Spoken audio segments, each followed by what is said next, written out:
they were dictating which parts of Europe would specialize in what.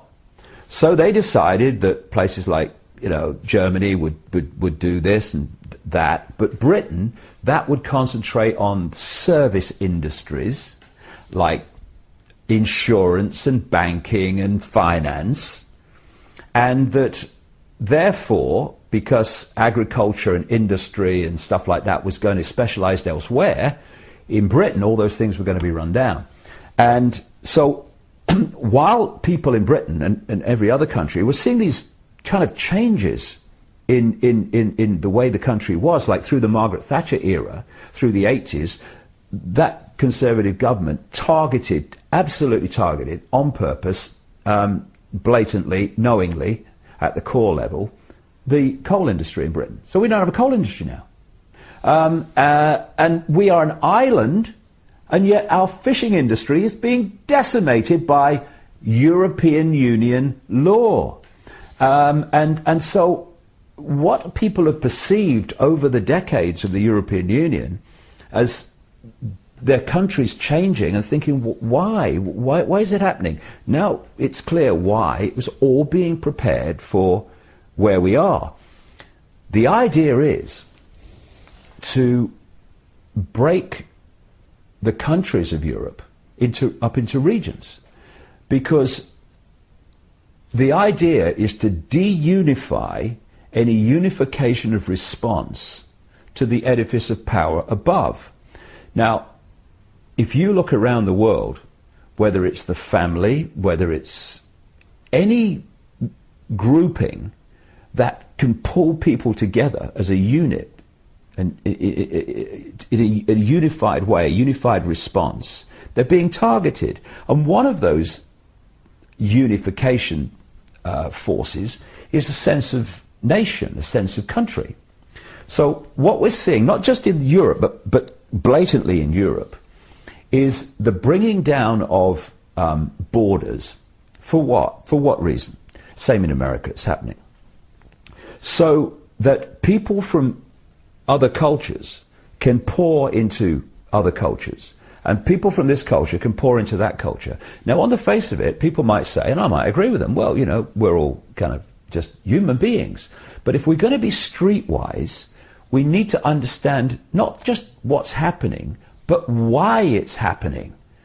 And why it's happening on one key level is the plan is to destroy any sense of nation, any sense of unique culture. I'm now seeing articles, and I have been for a while in British newspapers, saying, what is it to be British anymore? You know, is it eggs and bacon for breakfast? I mean, is it fish and chips? What is it to be British anymore? What's it mean? And that's the idea. The idea is to break down any of that. And I don't say that from a nationalistic point of view, because I don't actually recognize myself as British. I'm just consciousness having an experience. I mean, you can stick all the other labels. I'm not interested. But if we, like I say, if we're going to be streetwise, we have to see what is happening from the perspective and the intended outcome of those that are doing it. And this is all part of destroying a sense of uniqueness in any way. So you've got this great blob mentality that we call Europe. And if you've got a real strong sense of nation, this is why they're doing the same game big time on the United States, which at one point had a massive sense of nation and what it was. If you've got a sense of nation, then when things are suggested that break your nation up into regions, that take your ability to govern yourselves to an outside agency, if you've got a sense of nationhood, we're American, we're British, we're not having this, break that up, people go much more quietly. And that's the idea. They want to, and the other interesting thing is some of the maps that have come to light that have been in British newspapers from time to time over the years, they don't just turn Britain into a series of regions, but they take this region of Britain and they clump it together in a regional group with a region in France and a region in Scandinavia. Again, all deunifying. So the only unified force in the entire structure are the bureaucrats sitting around a table at the centre. That's the idea. It's being done mercilessly and has been unfolding for decades because the blueprint was there right from the start. A ruthless human being is more easily controlled, as easy as that. Although everyone might not identify, as you say, with their nation or with their culture even, that is at least one fundamental point in many people's lives, and when they take that away, then it's much easier to control that human being, obviously. Exactly, that's the idea. Joining of Israel into the European Union, there have been talks of them joining as well, and which might again allude to the Zionist connection to the European Union and Israel, because Kudnov-Kalergi apparently had, well, if you want to term, the very racist views in terms of how he viewed the Jewish race as supreme to the rest of the European people and so forth.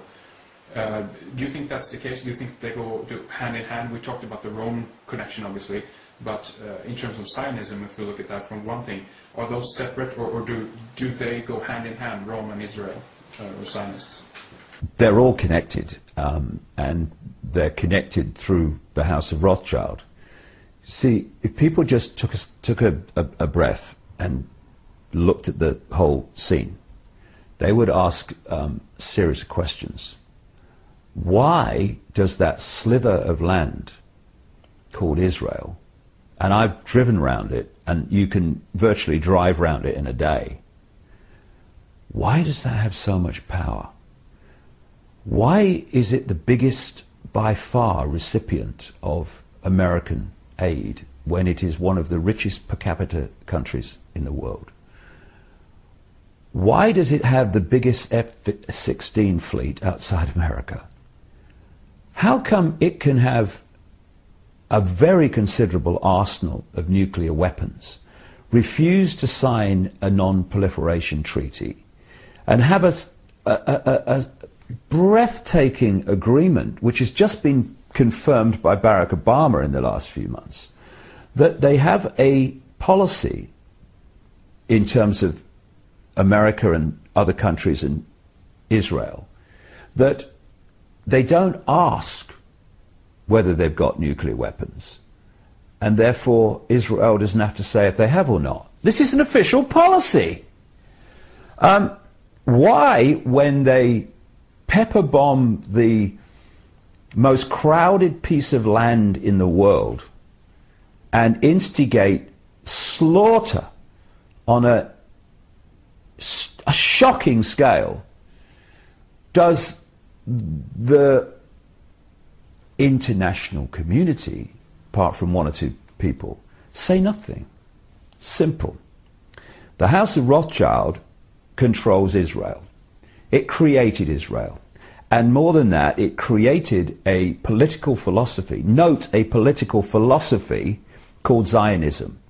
What they've brilliantly done, though it's breaking down, is they have equated Jewish people as a race with Zionism, which is a political philosophy. And at its core is a secret society, connects into the other secret societies. And so if you challenge Zionism and its horrors and its impositions and its hypocrisy and its slaughter, you are equated with being prejudiced against Jewish people. What they don't tell you is significant numbers of Jewish people actually are appalled by Zionism and actually openly protest against it. And there's some fantastic young people in Israel that refuse to serve in the military and end up in jail because of it. And, you know, they are incredible people to have that sense of value. The questions that I've just posed can be answered very, very easily. The House of Rothschild control American politics. They control the neocons that controlled Bush. They control what I call the democons that control Obama. And in the White House, as I speak, we have the White House Chief of Staff, Rahm Emanuel, who is the puppeteer, immediate puppeteer of Obama, and his father actually served in an Israeli Zionist terror group called Irgun, which, with others, bombed Israel into existence and forced 750 to 800,000 Palestinians to leave their homeland after 1948.